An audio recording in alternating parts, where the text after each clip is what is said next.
बिस्मिल्लाहिर्रहमानिर्रहीम, अस्सलाम वालेकुम। मैं हूं आपका होस्ट राना समीउल्लाह और आप देख रहे हैं मलिक मदनी यूट्यूब चैनल। आज के इस प्रोग्राम में हम बात करेंगे पाकिस्तान के एक ऐसे नौजवान की जिसने पाकिस्तान का नाम पूरी दुनिया में रोशन किया। 2020 का कबड्डी का फाइनल मैच जो कि रवायती हरीफ इंडिया के साथ खेला जा रहा था, इस शेर नौजवान ने इंडिया के सुरमाओं को धूल जटाई और पाकिस्तान जीत से हमकिनार हुआ। जी हां, मैं बात कर रहा हूं पाकिस्तान के नौजवान मलिक बनियामीन की, जिनका ताल्लुक फैसलाबाद से है। आज के इस प्रोग्राम के अंदर मलिक बनियामीन की एकेडमी का भी जिक्र किया जाएगा, वहां पे ग्राउंड ना होने की बात की जाएगी और इस प्रोग्राम के अंदर हम लाइव कॉल पे लेंगे वहां के MPA शुएब अदरीस साहब को भी, और हम district sports officer Faisalabad Sajida Latif साहबा से भी बात करेंगे इस प्रोग्राम के दौरान। मलिक बनियामीन, जिनके पूरी दुनिया के अंदर जो है वो करोड़ों फैंस हैं। मलिक बनियामीन के टिकटॉक के ऊपर 3 मिलियन से ज़्यादा फॉलोअर्स हैं। मलिक बनियामीन का कहना यह है कि वो टिकटॉक इसलिए इस्तेमाल करते हैं कि नौजवानों के अंदर भी कबड्डी का शौक पैदा हो। मलिक बनियामीन के भाई भी कबड्डी सीख रहे हैं उनके ज़ेरे साया, उनके कज़न्स भी उनसे ट्रेनिंग ले रहे हैं, उसके साथ साथ इलाके के बहुत सारे नौजवान भी ट्रेनिंग हासिल कर रहे हैं। लेकिन पूरे पाकिस्तान से नौजवान आना चाहते हैं, उनकी एकेडमी में ट्रेनिंग हासिल करना चाहते हैं, उनसे सीखना चाहते हैं और मुल्क का नाम रोशन करना चाहते हैं। लेकिन वहाँ पर एकेडमी की कोई सहूलत नहीं है, वहाँ पर हॉस्टल की सहूलत नहीं है, वहाँ पर कोई भी कबड्डी का ग्राउंड नहीं है। इस हवाले से हम बात करेंगे वहाँ के MPA से।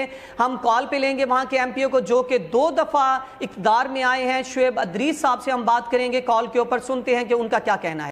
हेलो, अस्सलाम वालेकुम। राना शुएब अदरीस साहब, हम आपको अपने प्रोग्राम में वेलकम कहते हैं, आप हमारे साथ मौजूद हैं। आवाज़ आ रही है राना अदरीस साहब? जी जी आ रही है। अच्छा सर, ये है कि आप जो है वो पाकिस्तान के, जैसा कि सबको पता है, पाकिस्तान के सबसे कम एज जो है वो 26 साल की उम्र में जो है वो MPA बने, और उसके बाद जो है आप लगातार दूसरी बार जो है वो MPA बने हैं। तो अभी आप अपोजिशन में हैं, तो आपसे पूछना ये था कि 2020 में आपको भी पता है कि आप ही के इलाके का एक स्टार प्लेयर मलिक बनियामीन, पाकिस्तान ने जो कबड्डी का वर्ल्ड कप जीता 2020 का रवायती हरीफ इंडिया से, तो उसकी कारकर्दगी बहुत नुमाया रही। तो अभी रिसेंटली जो है वो उन्होंने वर्ल्ड कप जीता है, तो उनके इलाके के अंदर जो है वो एक एकेडमी बनाई गई है, मलिक बनियामीन एकेडमी कबड्डी की। तो आपकी फ्यूचर प्लानिंग क्या है कि वहाँ पे कोई कबड्डी का ग्राउंड बनाना और उसके साथ साथ वहाँ पे कोई हॉस्टल होना चाहिए, क्योंकि उनके फैन फॉलोअर्स पूरे पाकिस्तान में करोड़ों की तादाद में हैं। पूरे पाकिस्तान से नौजवान आना चाहते हैं यहाँ पर आपके इलाके में और कबड्डी जो है वो सीखना चाहते हैं मलिक बनियामीन से। तो आपका क्या कहना है, कोई फ्यूचर प्लानिंग है आपकी?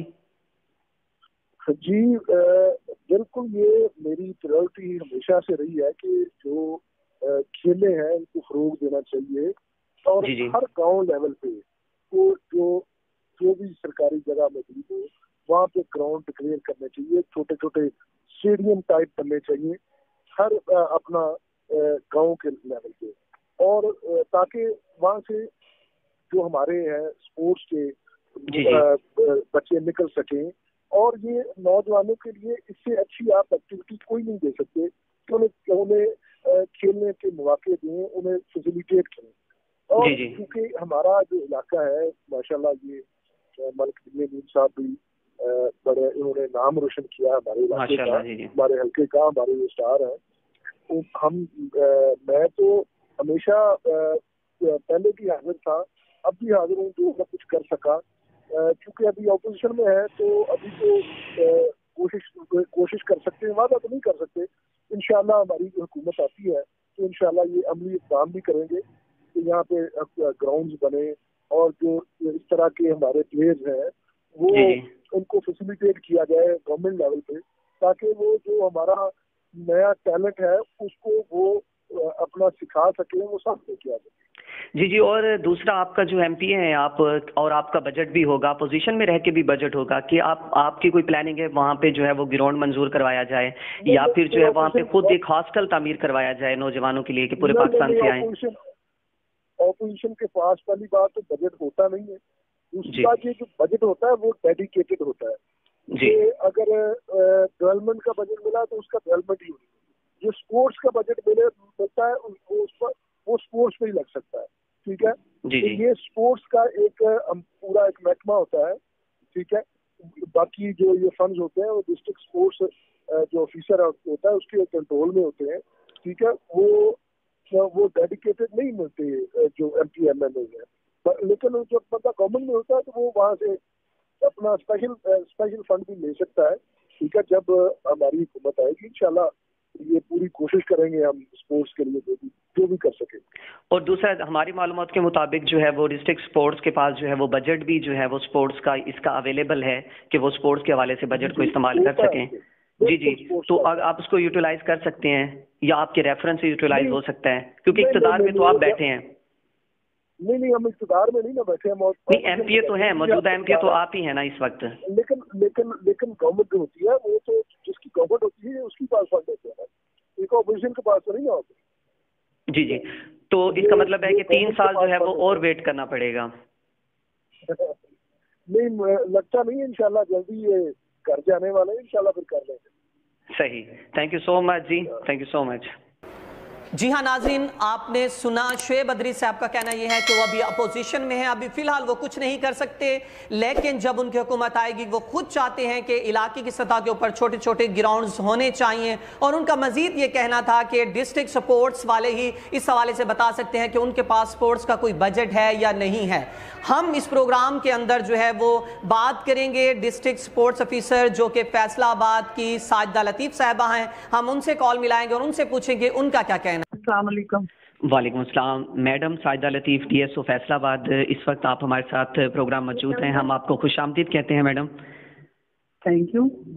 अच्छा मैडम, आज का हमारा जो प्रोग्राम चल रहा है वो आप ही के इलाका जहां जिसके नौजवान जो हैं वो मलिक बनियामीन, जिसने पूरे पाकिस्तान का नाम जो है पूरी दुनिया में रोशन किया, और अभी रिसेंटली हमने इंडिया से जो है वो वर्ल्ड कप का फाइनल मैच जीता। तो आप ही के इलाके से मलिक बनियामीन, पूरे पाकिस्तान में उनके फ़ैन फॉलोअर्स हैं जो आना चाहते हैं आपके इलाके में, वहाँ पे जो है वो कबड्डी सीखना चाहते हैं उनसे, लेकिन वहाँ पे कोई प्रॉपर ग्राउंड नहीं है उनके इलाके में, और उसके साथ साथ वहाँ पे कोई हॉस्टल की सहूलत मौजूद नहीं है। तो अभी हमारी रिसेंटली जो अभी हमने प्रोग्राम के दौरान बात की राना शुएब बदरी साहब से, जो कि आपके MP है मौजूदा, लेकिन वो उनका कहना यह है कि वो अपोजिशन में है और उन्हें क्लियरली ये कह दिया है कि अभी फिलहाल वो कुछ नहीं कर सकते, लेकिन इन फ्यूचर जब उनकी पार्टी आएगी इक़्तिदार में तो वो ज़रूर इस हवाले से कुछ करेंगे। आपका क्या कहना है कि आपके फ्यूचर प्लान में है वहाँ पे कोई ग्राउंड बनाना या वहाँ पे जो है वो अकेडमी या हॉस्टल की सहूलत, क्या कहना चाहेंगे आप? जी बिल्कुल, वहाँ पे हम लोगों ने ना सिर्फ बिनियामीन बल्कि मैंने बताया लाला उबैदुल्ला जो पाकिस्तान के कैप्टन कबड्डी के, वो भी उसी एरिया से बिलोंग करते हैं। ये पट्टी हमारी जो है ये बड़ी जरखेज है कबड्डी के वाले से, सारे इंटरनेशनल प्लेयर इधर से ही हैं। तो उसी सिलसिले में हमने देखते हुए जो समुद्री से गोजरा रोड है उसके साथ गाँव है बिजपोर तक, और उधर से जो गुजरों की 14 चक्र और 7 सत्याना और ये वाली पट्टी जो है, ये सारे इनको देखते हुए, इनकी इंटरेस्ट के बच्चों को देखते हुए उनकी ट्रेनिंग के लिए हम ये कल ही मैंने एक लेटर बना के फॉरवर्ड किया अपने हाई अप्स को कि डिस्पोर्ट के साथ जगह है गवर्नमेंट की, स्टेट लैंड पड़ी हुई है, वहाँ पे कबड्डी स्टेडियम सजेस्ट किया है, पर इंशाल्लाह उम्मीद भी है और मैं इन टच भी हूँ अपने ऑफिसर्स के साथ कि वहाँ पे कबड्डी स्टेडियम बना दिया जाए ताकि तमाम इस एरिया के तमाम लोग जो हैं वो उससे इस्तेफादा हासिल करें और हम अच्छी जरखेज जो नर्सरी है अपनी उसको तैयार करें, और आगे आने वाले वक्तों में इंशाल्लाह ये गढ़ बनेगा कबड्डी का, पहले भी है इंशाल्लाह, और उसके लिए ये एटमोस्ट कोशिश है हमारी और इंशाल्लाह बनेगा यहाँ पे कबड्डी स्टेडियम और बच्चों की ट्रेनिंग के लिए। बिनियामीन साहब भी करवाएंगे, लाला उबैदुल्ला भी करवाएगा, और भी हमारे जो अच्छे प्लेयर हैं बंदेशा क्लब के जो प्लेयर थे वो सारे, उन सबको ये जो एरिया मैंने सजेस्ट किया पीस ऑफ लैंड मैंने दिया है ना, ये बहुत अच्छी जगह पे है। इम्प्लीमेंट कब तक हो सकता है? होगी इसकी इम्प्लीमेंट इसके ऊपर कब तक होगा? हो गया, हुआ है तो ये मैंने भेजा, ऊपर से मुझे लेटर आया है, उन्होंने मेरे से सजेशन मांगी थी कि इस एरिया में आप कहाँ पे चाह रही, कहाँ आपका कबड्डी का एरिया जरखेज है, तो वो फिर मैंने पूरा वर्क किया 1 वीक, उसके बाद मैंने ये सजेशन दी मिलके लोगों से डिसाइड करके, फिर वो हमने वो दे दिया इंशाल्लाह जल्दी, बल्कि परसों कर रहे हैं वो। मैं आपको बताऊं हमारे जो है special assistant chief minister sports मतलब उमर फारूक साहब स्पोर्ट्स से हैं, वो इन टच हैं, आज भी उनकी कॉल आई हुई थी, उनको मैंने बताया कि लेटर हमारा यहाँ तक पहुँच गया, वो परसों कर रहे हैं, इंशाल्लाह जल्दी ही ये इस पे इम्प्लीमेंट होगा और कबड्डी स्टेडियम बन जाए। और हॉस्टल की वहाँ पे सहूलत होगी अगर पूरे पाकिस्तान से नौजवान आना चाहें? हाँ जी, उसमें ऐसे होगा ना कि जैसे ही वो PC1 बनेगा उसको वो सिग्नेचर मैंने करने होते, उसमें मैंने देखना होता है हमारी क्या क्या चीजें हमें चाहिए, जी। वो ADP स्कीम में पड़ती है ये स्टेडियम, तो वो फौरन लेटर भेजेंगे PC1 के लिए, तो उसमें इंशाल्लाह एक तो रेजिडेंशियल भी होंगी और साथ हॉस्टल भी होगा और साथ जिम की भी, क्योंकि जिम आपको पता है कि इंटरनेशनल स्टैंडर्ड जो है वो आजकल कबड्डी का तो जिम जरूरी है, वो तो होता ही है। वो तो अब हम एथलेटिक्स है, कोई भी चीज कोई भी फैसिलिटी बनाते हैं, जिम की फैसिलिटी साथ देते हैं बच्चों को। Thank you so much madam Saja साहब, आपने जो है वो बहुत ही अच्छा जो है वो हमें खुशखबरी सुनाई। Thank you so much, thank you, आपने टाइम दिया। जी हाँ, आपने सुना साजिदा लतीफ साहबा का कहना ये है, उन्होंने बहुत अच्छी खुशखबरी भी हमें सुनाई है। उनका कहना है कि वो डिस्कोर्ट के मकाम पर जो है उन्होंने एक ऐसी सजेशन दी है जहाँ पे गवर्नमेंट की ज़मीन पड़ी हुई है, वहाँ पे बहुत बड़ा स्टेडियम बनेगा और वहाँ पर जो है एक हॉस्टल की सहूलत भी होगी, उसके साथ साथ इंटरनेशनल स्टैंडर्ड के मुताबिक जो है कबड्डी का जिम भी बनेगा और पूरे पाकिस्तान से नौजवान आएंगे, वहाँ पे वो रिहाइश भी कर सकते हैं और वहाँ पे वो ट्रेनिंग भी हासिल कर सकते हैं। और उनका मजीद कहना यह था कि वो तमाम जो सीनियर्स कबड्डी के प्लेयर्स हैं उनको भी वहाँ पे बुलाएंगे और वो ट्रेनिंग दिया करेंगे उन नौजवानों को। हम इस प्रोग्राम अगले प्रोग्राम के अंदर मजीद जो है वो इस हवाले से बात करेंगे, लाइव कॉल पर लेंगे, मलिक बनियामीन से भी हम बात करेंगे कि उनका क्या कहना है इस हवाले से और उनसे पूछेंगे कि ये जो स्टेडियम बनने जा रहा है वो उनके जो विलेज है उनसे कितना दूर है। और उसके साथ साथ हम लाइव कॉल के ऊपर इंशाल्लाह लेंगे वहाँ के डिवीजनल जो स्पोर्ट्स ऑफिसर हैं उनको भी कॉल पे लेंगे, उनसे भी पूछेंगे कि जो रेजिडेंस है वो किस हद तक होगी, वहाँ पे कितने जो है वो स्टूडेंट्स रिहाइश कर सकेंगे और क्या पूरे पाकिस्तान से वहाँ पे नौजवान आ सकेंगे या सिर्फ डिवीजनल सतह पर वो जो स्टेडियम होगा या रेजिडेंस जो है हॉस्टल का जो क़याम है वो सिर्फ डिवीजनल सतह पे होगा। अगले प्रोग्राम के अंदर जो है हम इंशाल्लाह जो है इस हवाले से भी बात करेंगे।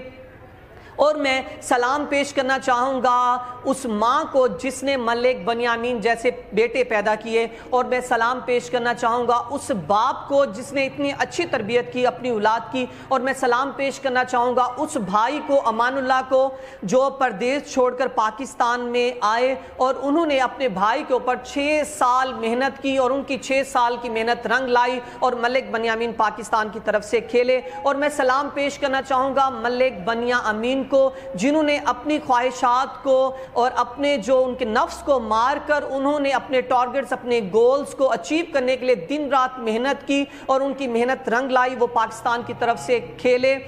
इंशाल्लाह अगले प्रोग्राम में मलिक बनियामीन से भी बात करेंगे। कमेंट सेक्शन के अंदर अपनी राय ज़रूर दीजिएगा और हमें ज़रूर बताइएगा कि आया इसमें कितनी सदाकत है कि MPA साहब जो हैं वो इस हवाले से भी काम करेंगे या नहीं करेंगे और आपको क्या लगता है कि ग्राउंड जो है वो किस लेवल का होगा। हमारे साथ जुड़े रहिएगा। मलिक मदनी चैनल को सब्सक्राइब करना ना भूलिएगा और बेल आइकन का बटन दबाना ना भूलिएगा। Thank you so much. Allah.